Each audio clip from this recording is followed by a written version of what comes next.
انا اعطیناک الکوثر. میں جلدی سے اب اس کو سورت کو بھی مکمل کر دوں تاکہ یہ ہماری سورت کمپلیٹ ہو جائے. ترجمہ کر دیتا ہوں. انا اعطیناک الکوثر، اے نبی ہم نے آپ کو عطا کی کوثر. فصلی، پس آپ نماز پڑھیے، لربک، اپنے رب کے لیے، ونحر، اور قربانی کیجیے. انا، بے شک، شانئک، آپ کا دشمن، هو الابتر، وہی دم کٹا ہے، وہی اسی کی نسل ختم ہوگی، اسی کا ذکر خیر ختم ہو جائے گا، وہی ناقص ہے، اس کا کوئی نام لینے والا ان کے بعد نہیں ہوگا. سمجھ رہے بات کو؟ اس صورت کا میں شان نزول بتا دیتا ہوں آپ کو، کچھ اس کی فضیلت کیا ہے اور اس کی تفسیر کیا ہے. یہ آپ کو تحریری شکل میں مل جائے گی، لہذا لکھنے کی ضرورت نہیں ہے. ٹھیک ہے؟ جیسے سورہ فلق اور سورہ ناس کا خلاصہ مل گیا نا آپ لوگوں کو. کس کس کو ملا ہے؟ سب کو مل گیا؟ آپ کو نہیں ملا؟ نیٹ سے دیکھ لیں، مل جائے گا انشاءاللہ. کب سے بھیجا ہوا ہے؟ اس کے بعد اذا جاء نصر اللہ، قل یا ایھا الکافرون، ان صورتوں کے بھی آپ کو خلاصے سورہ اخلاص کا مل جائے گا انشاءاللہ. تو یہ جو بھی بتا رہا ہوں یہ بھی تحریری شکل میں آپ کو دے دیا جائے گا. اس صورت کا شان نزول یہ ہے کہ رسول اللہ صلی اللہ علیہ وسلم کو اللہ تعالیٰ نے حضرت خدیجہ سے 2 بیٹے دیے تھے. ایک کا نام تھا قاسم اور ایک کا نام تھا ابراہیم. آپ صلی اللہ علیہ وسلم کی جتنی بھی اولاد ہوئی ہے صرف حضرت خدیجہ سے ہوئی ہے. حضرت خدیجہ کے علاوہ آپ کی اولاد کسی اور زوجہ سے نہیں ہوئی. حضرت خدیجہ سے 4 بیٹیاں تھیں اور 2 بیٹے. ایک بیٹے کا نام قاسم، دوسرے کا نام ابراہیم. قاسم کی جب ولادت ہوئی ان کا بھی انتقال ہو گیا، اور ابراہیم کی ولادت ہوئی تو ان کا بھی انتقال ہو گیا. عرب میں نرینہ اولاد کی بڑی اہمیت تھی، کیونکہ انسان کا نسب اس کی نرینہ اولاد سے چلتا ہے، بیٹیوں سے نہیں چلتا. بیٹیاں تو غیروں کی ہوتی ہیں، رخصتی ہو کے دوسروں کے ہاں چلی جاتی ہیں، ان کے نسل میں اضافہ کرتی ہیں، ان کی نسل بڑھاتی ہیں. اپنے شوہر اور اپنے شوہر کے ددیال کی نسل میں اضافہ کریں گی. وہ اپنے باپ کی نسل میں اضافہ کون کرتا ہے؟ بیٹا. کیونکہ نسب کس سے چلتا ہے؟ باپ سے چلتا ہے، سوائے بلاول بھٹو کے. بلاول بھٹو کے بارے میں کہتا ہوں کہ بلاول بھٹو اسلامی تاریخ، غیر مسلموں کے ہاں تو ماں سے چلتا ہے جو نیچر کے خلاف ہے، لیکن اہل اسلام میں، اسلامی تاریخ میں سوائے بلاول بھٹو کے آج تک کوئی ایسا شخص پیدا نہیں ہوا جس کے نسب اور خاندان ماں سے چلتا ہو. بلاول بھٹو زرداری کے بیٹے ہیں، مگر خاندان ان کا کیا کہلاتا ہے؟ قوم جو آخر میں لگتی ہے وہ بھٹو کہلاتی ہے، حالانکہ وہ بھٹو ان کی والدہ تھی، ان کے والد محترم بھٹو نہیں. تو سیاست میں انہوں نے نسب ہی کو بگاڑ دیا اپنا. سمجھ رہے بات کو؟ تو یہ سیاسی لوگ اتنے خطرناک ہوتے ہیں کہ یہ اپنے باپ کے نسب کو بدل دیتے ہیں سیاست کے چکر میں، کیونکہ زرداری لگے گا تو ووٹ نہیں ملیں گے، ووٹ بھٹو کے نام کو کیش کرانا ہے. خیر، تو رسول اللہ صلی اللہ علیہ وسلم کے 2 بیٹے ہوئے، دونوں کا انتقال ہو گیا. عرب میں بے اولادی کو بھی معیوب سمجھتے تھے، کیونکہ آپ کی نسل چلے گی بیٹوں سے، اور بیٹے ہیں جو باپ کی بہت زیادہ عزت کا ذریعہ بنتے ہیں. بیٹیوں کے اپنے فضائل ہیں، لیکن ظاہر ہے نسل بیٹیوں سے نہیں چلتی.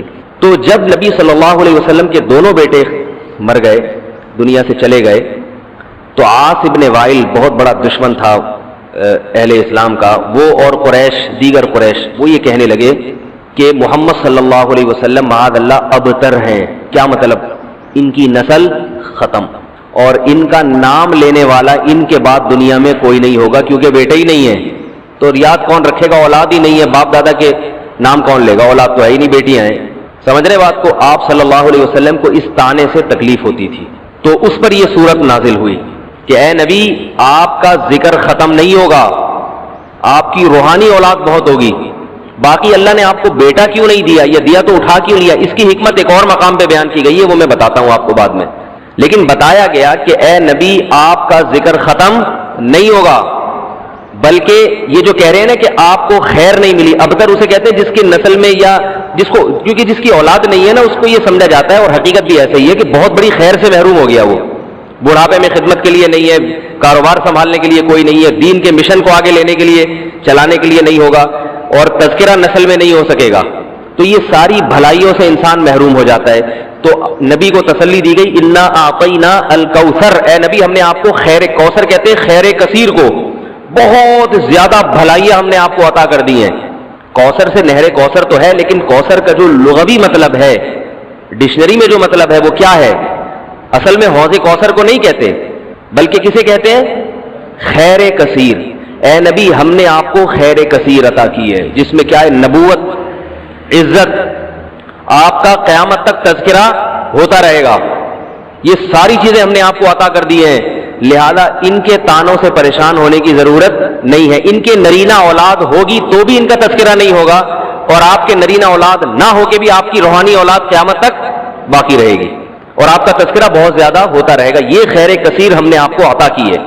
پھر اسی خیر کثیر میں سے ایک خیر حوض کوثر بھی ہے، جس کا نام کوثر اس لیے رکھا گیا کہ وہ ایک پانی کی نہر ہے جو نبی صلی اللہ علیہ وسلم کو قیامت کے دن دی جائے گی، اور آپ صلی اللہ علیہ وسلم خود بھی اس سے پئیں گے اور اپنے امتیوں کو بھی اس سے پلائیں گے. اس پانی میں بھی اللہ نے خیر کثیر رکھی ہے. وہ خیر کثیر کیا ہے وہ ابھی انشاءاللہ میں بتاؤں گا. تو اس کا مصداق یعنی یہ آیت منطبق ہوتی ہے حوض کوثر پر بھی. ٹھیک ہے، تو یہ تو اس کا شان نزول ہے کہ اللہ نے بتا دیا کہ یہ جو آپ پر طنز اور طعنے کر رہے ہیں یہ لوگ ہیں جن کی نسل ہے ختم ہونے والی. ان کا نام لینے والا کوئی بھی نہیں ہوگا. بڑے بڑے سرداروں کے نام تو لیا جاتا ہے ان کا آج، لیکن اچھے جذبے سے نہیں لیا جاتا. ان کا نام برائی کے طور پہ لیا جاتا ہے. یہ تو اس سورت کا ہو گیا شان نزول. اس سورت کی فضیلت کیا ہے؟ حدیث میں آتا ہے، صحابہ کہتے ہیں کہ ہم بیٹھے ہوئے تھے رسول اللہ صلی اللہ علیہ وسلم کے ساتھ مسجد میں. آپ صلی اللہ علیہ وسلم پر ایک دم کچھ غنودگی سی طاری ہوئی، بے ہوشی کی کیفیت طاری ہوئی جیسے وحی میں ہوتی تھی. تو اس کے بعد جب آپ صلی اللہ علیہ وسلم بالکل بیدار ہوئے ہیں، نارمل حالت میں آپ صلی اللہ علیہ وسلم آئے ہیں، تو بڑے خوش تھے اور آپ صلی اللہ علیہ وسلم نے اس سورت کی تلاوت کی. اللہ کے نبی پر جب وحی آتی تھی نا تو جیسے ہی آپ صلی اللہ علیہ وسلم ہوش کی حالت میں آتے تھے تو فوراً ان آیتوں کی تلاوت شروع کر دیا کرتے تھے تاکہ میں بھول نہ جاؤں. تو آپ نے فوراً بسم اللہ الرحمن الرحیم پڑھا اور انا اعطیناک الکوثر فصلی لربک وانحر ان شانئک ھو الابتر. یہ آیتیں نازل ہوئی اور آپ نے فوراً ان آیتوں کی تلاوت شروع کر دی. جب یہ شروع ہوئی تو صحابہ نے پوچھا یہ کوثر کیا چیز ہے؟ آپ صلی اللہ علیہ وسلم نے فرمایا میرے رب نے مجھے بشارت دی ہے کہ قیامت کے دن مجھے ایسی نہر ملے گی.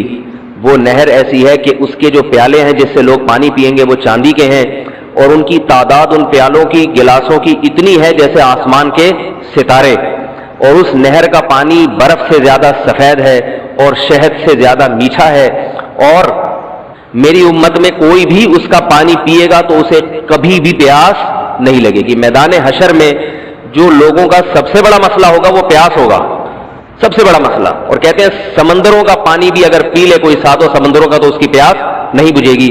تو میرے اللہ نے مجھے یہ نہر دی ہے، جو میرا امتی اس سے پی لے گا اسے کبھی بھی ہمیشہ کے لیے اس کی پیاس ختم ہو جائے گی. پھر آپ صلی اللہ علیہ وسلم نے فرمایا اسی موقع پر اسی حدیث میں کہ کچھ میرے امتی آئیں گے حوض کوثر سے پانی پینے کے لیے، فرشتے انہیں وہاں سے ہٹائیں گے، دھتکاریں گے. میں کہوں گا کہ یہ میرے امتی ہیں تو فرشتے کہیں گے کہ آپ کو علم نہیں ہے ما احدثوا بعدک، کہ انہوں نے آپ کے بعد بدعتیں ایجاد کر لی تھی.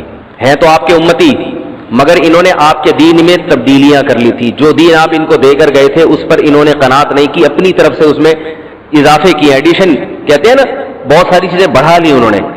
تو اس میں وعید بھی آپ صلی اللہ علیہ وسلم نے بتا دی کہ حوض کوثر سے بدعتی کو پانی پینے کی توفیق نہیں ملے گی. تو یہ تو اس صورت کی فضیلت ہو گئی. اب اس صورت کے مضامین کیا ہیں، تفسیر کیا ہے اس کی، اس کے اسباق کیا ہوتے ہیں، یہ انشاءاللہ پھر.